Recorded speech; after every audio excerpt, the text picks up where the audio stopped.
لله رب العالمين والصلاة والسلام على أشرف المرسلين وعلى آله وأصحابه أجمعين أما بعد. باب كراهة أن يسأل الإنسان بوجه الله عز وجل غير الجنة وكراهة منع من سأل لله تعالى وتشفع به. Bab 319, bab makruh seseorang manusia itu meminta dengan menyebut wajah Allah, demi ataupun aku meminta denganmu dengan nama Allah Taala. Ghairul jannah, kecuali dia minta syurga. Ya Allah, aku minta dengan wajahmu syurga, itu je. Yang lain daripada itu hukumnya disebut oleh Imam Nawawi sebagai makruh. Dan makruh juga kita tidak memberikan kepada orang yang meminta dengan nama Allah. Aku minta denganmu, minta bantuan denganmu dengan nama Allah supaya kau beri bantuan padaku. Makruh kita tolak permohonan tersebut. Hukum dia makruh, tak harap. Bab an Jabir radhiyallahu ta'ala anhu qala qala Rasulullah sallallahu alaihi wasallam la yus'alu biwajhi Allahi illa al-jannah, rawahu Abu Dawud. Diriwayatkan daripada Jabir radhiyallahu ta'ala anhu, katanya Rasulullah sallallahu alaihi wasallam bersabda, tidak boleh, maknanya makruh, meminta dengan nama Allah ataupun dengan menyebut wajah Allah, dengan nama Allah, kecuali syurga, kecuali meminta syurga. Maknanya kita boleh minta dengan Allah, tapi dengan sebut ya Allah, aku minta dengan wajahmu yang mulia ataupun dengan nama, kan? Makruh kita minta yang lain selain daripada syurga. Rawahu Abu Dawud, hadis ini diriwayatkan oleh Imam Abu Dawud. Wa an Ibn Umar radhiyallahu ta'ala anhuma qala Rasulullah sallallahu alaihi wasallam man ista'adha billahi fa'idhu ومن سأل بالله فأعطوه ومن دعاكم فأجيبوه ومن صنع إليكم معروفا فكافئوه فإن لم تجدوا ما تكافئونه فادعوا له حتى تروا أنكم قد كافأتموه. حديث صحيح رواه أبو داود والنسائي بأسانيد الصحيحين. Diriwayatkan daripada Ibnu Umar radhiyallahu ta'ala anhuma, katanya Rasulullah sallallahu alaihi wasallam bersabda, sesiapa yang minta berlindung denganmu, siapa yang minta tolong untuk berlindung denganmu dengan nama Allah, maka kamu kena tolong dia. Dia minta berlindung dengan nama Allah, minta tolong dengan kamu ni atas dengan nama Allah Ta'ala, maka hendaklah kamu melindungi dia. Orang berada dalam ketakutan, tiba-tiba orang kejar dia, minta supaya kita lindungi dia, dia sebut dengan nama Allah, maka pada waktu itu hendaklah kamu lindungi dia. Wa man sa'ala billahi fa'atu, sesiapa yang meminta pertolongan denganmu dengan dia menyebut nama Allah, maka berikan bantuan padanya. Wa man da'akum fa'ajibu, siapa yang meminta menyuruh kamu, jemput kamu, maka sahutilah jemputan itu.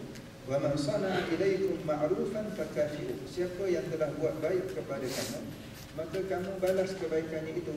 Fa in lam tajidu ma tukafi'unahu fad'u lahu hatta taraw annakum qad kafa'tum. Apabila kamu tidak ada sesuatu untuk kamu balas kebaikan yang telah dia buat kepada kamu, kamu doakan untuknya, sehingga kamu merasakan doa kamu itu telah membalas kebaikan yang telah diberikan kepada kamu. Itu disebut oleh baginda Nabi sallallahu alaihi wasallam. Hadis sahih, hadis ini hadis sahih riwayat Imam Abu Dawud dan An-Nasa'i dengan sanad yang sahih. Maksud bab ini bukan maknanya kita tak boleh minta yang lain dengan Allah. Maknanya jangan kita minta bersungguh-sungguh sampai kita sebut nama Allah, wajah Allah, kecuali yang kita minta bersungguh-sungguh itu syurga. Maknanya yang lain boleh juga. Di sini kan makruh saja.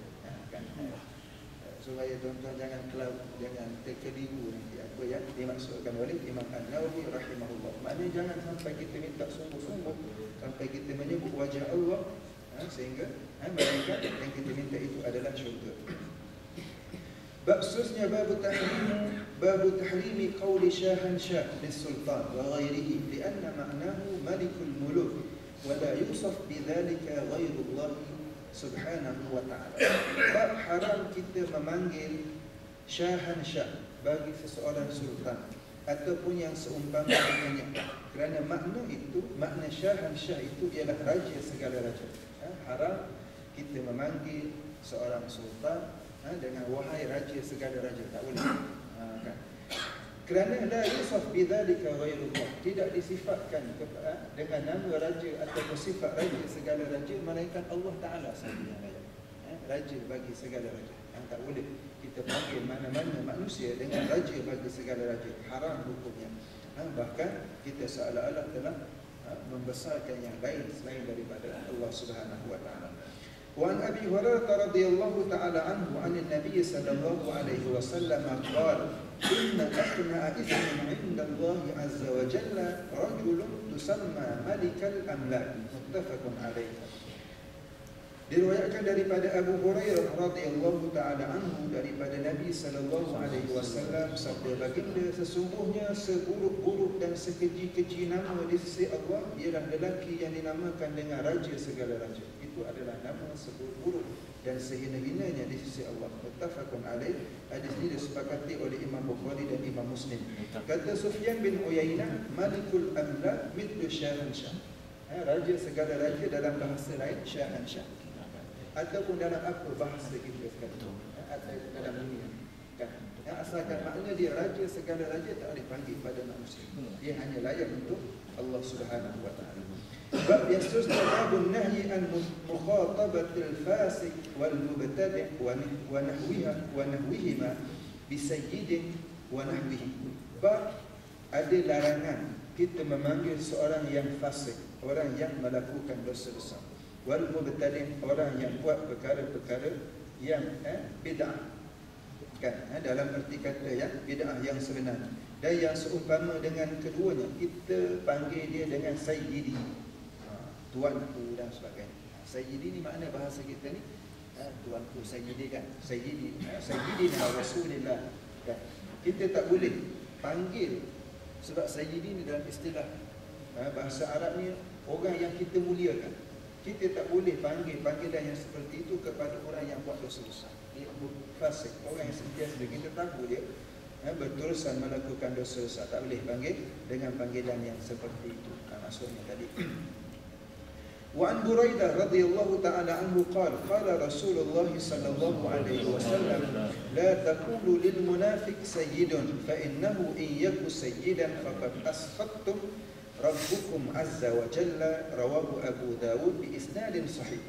Diriwayatkan daripada Buraidah radhiyallahu taala anhu, katanya Rasulullah sallallahu alaihi wasallam bersabda, jangan kamu panggil kepada si munafik itu dengan sayyid. Sayyid ni macam tuan yang dimuliakan dan sebagainya.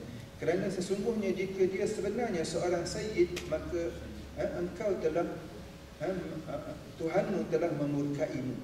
Sebenarnya Nabi sebut, kalau betul dia ketua pada kamu ataupun orang yang kamu muliakan, kamu telah menyebabkan Allah Ta'ala murka kepada kamu kerana kamu memuliakan orang yang derhaka pada Allah. Rawahu Abu Dawud bi isnadin sahih. Hadis ini riwayat Imam Abi Dawud dengan sanad yang sahih. Bab karahati sabbil humma. Bab makruh kita memaki. Sab makna memaki ataupun mengeji.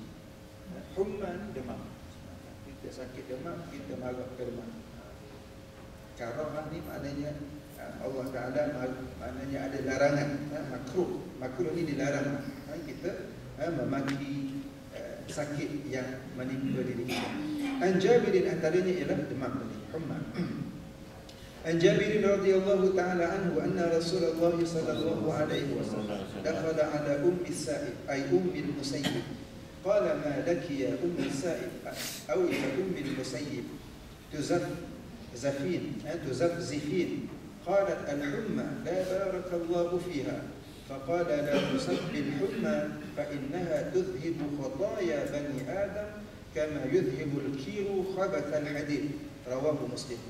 Diriwayatkan daripada Jabir radhiyallahu taala anhu, sesungguhnya Rasulullah sallallahu alaihi wasallam bersabda, dan sesungguhnya Rasulullah satu hari dia masuk berjumpa dengan Ummu Sa'id ataupun digelar sebagai Ummul Musayyib. Lalu Rasulullah bertanya kepadanya, apa kena kamu wahai Ummu Sa'id? Aku tengok kamu menggeletar. Dia kata, Ummu Sa'id kata, al-humma, aku demam wahai Rasulullah, la barakallahu fiha, tidak ada keberkatan, moga-moga tak ada keberkatan pada penyakit demam. Ada seolah-olah macam mengaji demam itu. Nabi sallallahu alaihi wasallam bersabda kepadanya, la tusabbil humma, wahai Ummu Sa'id, jangan kamu mengaji demam itu, kerana sesungguhnya demam itu dia menghilangkan dosa-dosa anak Adam sebagaimana api itu menghilangkan habuk-habuk besi. Maknanya orang yang buat besi itu, api itu dia menghilangkan sakit bagi dan karat-karat kepada besi. Rawahu Muslim. Hadis ini diriwayatkan oleh Imam Muslim. Bab terakhir tadi. Bab nahyi an sabbir rih wa bayani ma yuqalu 'inda hukumiha. Bab ada larangan kita mengaji angin dan keterangan apa yang perlu kita sebut tatkala kita melihat ataupun merasai hembusan angin tersebut. Wan Abi Munzir Ubay ibn Ka'ab radhiyallahu ta'ala anhu qala Rasulullah sallallahu alaihi wasallam la tasubbu rih fa idza ra'aytum ma takrahun faqulu Allahumma inna nas'aluka min khairi hadhihi ar-rih wa khairi ma fiha wa khairi ma umirat fiha wa na'udzu bika min syarri hadhihi ar-rih wa syarri ma fiha wa syarri ma umirat bihi. Rawahu Tirmidzi wa qala haditsun hasanun sahih. Diriwayatkan daripada Abi Munzir Ubay bin Ka'ab radhiyallahu ta'ala anhu, katanya Rasulullah sallallahu alaihi wasallam bersabda, jangan kamu mengaji angin apabila kamu melihat daripada angin itu sesuatu yang kamu tidak sukai. Mungkin kamu tengok angin bertiup kencang dan kamu rasa takut, maka kamu berdoa kata Allah. Kata Nabi, berdoa kepada Allah, Allahumma inna nas'aluka min khairi hadhihi ar-rih, ya Allah, kami minta kepadamu kebaikan angin ini, wa khairi ma fiha, dan kebaikan yang ada pada angin ini, wa khairi ma umirat bihi, dan kebaikan yang dibawa oleh angin ini, wa na'udzu bika min syarri hadhihi ar-rih, kami minta berlindung denganmu ya Allah daripada keburukan angin ini dan keburukan apa yang ada padanya dan keburukan apa yang dibawa olehnya. Rawahu Tirmidzi, hadis ini riwayat Imam Tirmidzi, katanya hadis hasan lagi sahih. Ini antara doa, antara adab-adab dan juga pengajaran yang disebut oleh baginda Nabi sallallahu alaihi wasallam. Mudah-mudahan kita dapat mengamalkan. Qul qawli hadza wa astaghfirullahal azim li wa lakum. Assalamualaikum warahmatullahi wabarakatuh.